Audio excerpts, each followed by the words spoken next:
बच्चों सेल वाला हमने चैप्टर पढ़ा, आप सभी लोगों ने पढ़ा ना। तो हमने देखो एक देखा था कि सेल क्या होती है। सबसे पहले कोई बता सकता है कि सेल होती क्या है? कोशिका जिसे हम कहते हैं। तो क्या होती हैं कोशिकाएं? हाँ, यानी कि हमारा शरीर जो है वो कोशिकाओं से ही मिलके बना होता है। हमारे शरीर की जो सबसे छोटी इकाई होती है उसे सेल कहते हैं, है ना। वही सेल से हमारा शरीर बना हुआ होता है, छोटी छोटी इकाइयों से। जैसे कि कोई बिल्डिंग बनती है छोटे छोटे ईंटों से मिलके।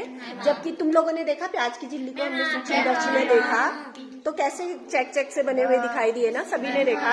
ऐसे ही हमने ब्लड की कोशिकाएं भी देखी, स्किन की देखी, तो उसमें हमको दिखाई दिया कि किस तरह का आकार होता है कोशिकाओं का। तो आज हमने एक सेल बनाने की कोशिश की है, कोशिका बनाने की कोशिश की है। देखो बहुत सारी चीजों से। ये है कोशिका, आप सभी लोगों ने हेल्प करी है, हमने सबने मिलके बनाया है। और अब हमने इसमें क्या क्या प्रयोग किया है आपको पता ही है। किन किन चीजों का प्रयोग किया है? शैम्पू प्रयोग किया है, मैगी प्रयोग की है, और नूडल्स प्रयोग किए हैं, और तिल्लियां प्रयोग की हैं, बहुत सारी चूड़ियां और मोती, है ना, राखियां, बहुत सारी चीजों को, वेस्ट मटेरियल को यूज करके हमने एक सेल का निर्माण किया है। ये है एनिमल सेल या जंतु कोशिका इसे कहते हैं, ठीक है। तो अब आप देख पा रहे होंगे, देखिए इसमें क्या क्या पार्ट आपको दिखाई दे रहे हैं। मैं थोड़ा क्लोज अप दिखाती हूँ आपको।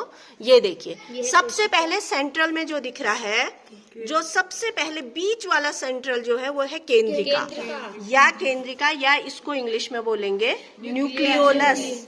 न्यूक्लियोलस देखिए दिख रहा है ना। इसके बाद इसके बाहर एक गोला सा दिखाई दे रहा, हमने उसको हमने कह रखा केंद्रक, या इसको इंग्लिश में बोला है न्यूक्लियस, ठीक है।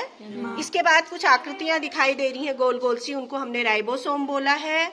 और सबसे बाहर एक लाइन दिखाई दे रही हमको एनिमल सेल में, ठीक है, कोशिका झिल्ली जिसे हमने कह रखा, सेल मेम्ब्रेन कह रखा उसे हमने, ठीक है। यानी कि एक चीज मैंने आपको और बताई थी कि ये जंतु कोशिका है, और जो प्लांट कोशिका होती है उसमें क्या होती है, इससे बाहर भी एक चीज होती है, उसको क्या कहते हैं? कोशिका भित्ति। याद आया? लेकिन जंतु कोशिका में कोशिका भित्ति नहीं होती है, ठीक है। केवल सेल मेम्ब्रेन होती है। सेल मेम्ब्रेन उसमें भी होती है, इसमें भी होती है, इसमें कोशिका भित्ति नहीं होती है। इसलिए कोशिका झिल्ली जिसे हम कहते हैं वो सबसे बाहर वाली लेयर है, ठीक है।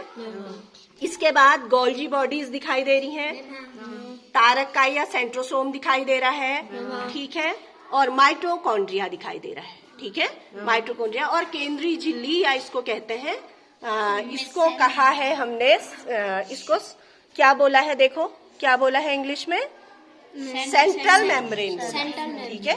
सेंट्रल, बीच में जो मेम्ब्रेन होती है इसको सेंट्रल मेम्ब्रेन कहा जाता है। इसके बाद ये इस तरह की जो आकृतियां होती हैं कुछ इस तरह की, इसको माइटोकॉन्ड्रिया कहा है।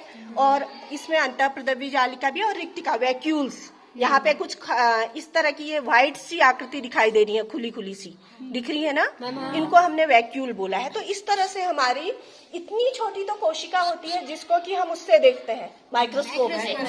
अब तुम सोचो उसके भी इतने सारे पार्ट हैं उसके अंदर, और यही हमारी बॉडी को पूरा, हमारा जो जैविक और क्रिया, वो सारी क्रियाकलाप होती है हमारे शरीर की सभी, वो सब इसी कोशिका के द्वारा होते हैं, ठीक है। श्वसन से लेके सारी जैविक क्रियाएं जो भी होती हैं वो सब, ये कोशिका अगर नहीं होगी तो आदमी सजीव, मतलब व्यक्ति या कोई भी जीव सजीव नहीं होगा। इन्हीं के कारण सजीव होता है वो, इनके अंदर सारी प्रक्रियाएं हो जाती हैं जो हमें जीवन के लिए चाहिए, ठीक है। तो इतना पार्ट हमने ये देखा। अब हमने इन सब पार्ट्स के बारे में पढ़ना है कि कौन सा पार्ट हमारी कोशिका को क्या चीज, क्या हेल्प करता है, क्या कार्य है हर पार्ट के, ठीक है। तो अब हम अगले सेशन में पढ़ेंगे कि इस हर पार्ट का क्या इंपॉर्टेंस है, गोल्जी बॉडीज क्या करती हैं, सेंट्रल मेम्ब्रेन क्या करती है, और ये न्यूक्लियस क्या करता है, न्यूक्लियोलस क्या करता है, ठीक है, राइबोसोम्स क्या करते हैं, गोल्जी बॉडीज क्या करती हैं। तो इस तरह से अगले सेशन में हम इन सब चीजों को पढ़ेंगे। इनमें हमने थोड़ी सी चिट्स भी बनाई हैं, गोल्जी बॉडीज क्या करती हैं, ये क्या करते हैं, केंद्रक क्या करते हैं, ये सब, ठीक है। तो कल को हम इस पर चर्चा करते हैं।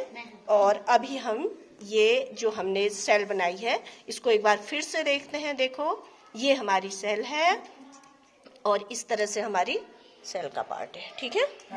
इसको हम जंतु कोशिका कहते हैं। इसी तरह की और एक चीज और मैं तुमको बताती हूँ कि इसकी कोई निश्चित आकृति नहीं होती है। यहाँ पे तो हमने चौकोर सी बनाई है, जैसे पानी का बुलबुला होता है ना, वो चौकोर में भी हो सकता है, गोल भी हो सकता है, किसी भी आकार में। इसी तरह से हमारी कोई भी सेल किसी भी आकार की हो सकती है, कोई निश्चित आकार सेल का नहीं होता है, ठीक है।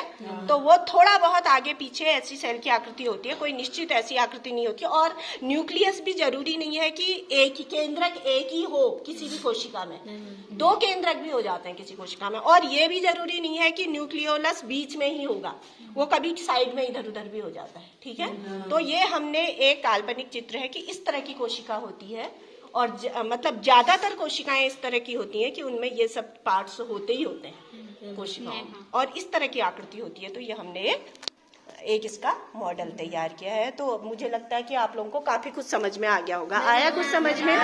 क्या क्या चीजें समझ में आई, क्या क्या चीजें देखी आपने कोशिका के अंदर?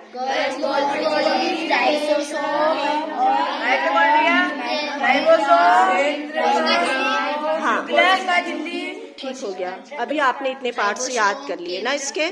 ठीक है, ठीक है। तो ठीक है, थैंक यू। आज का सेशन हम पूरा करते हैं, यहीं पे कंप्लीट करते हैं, ठीक है।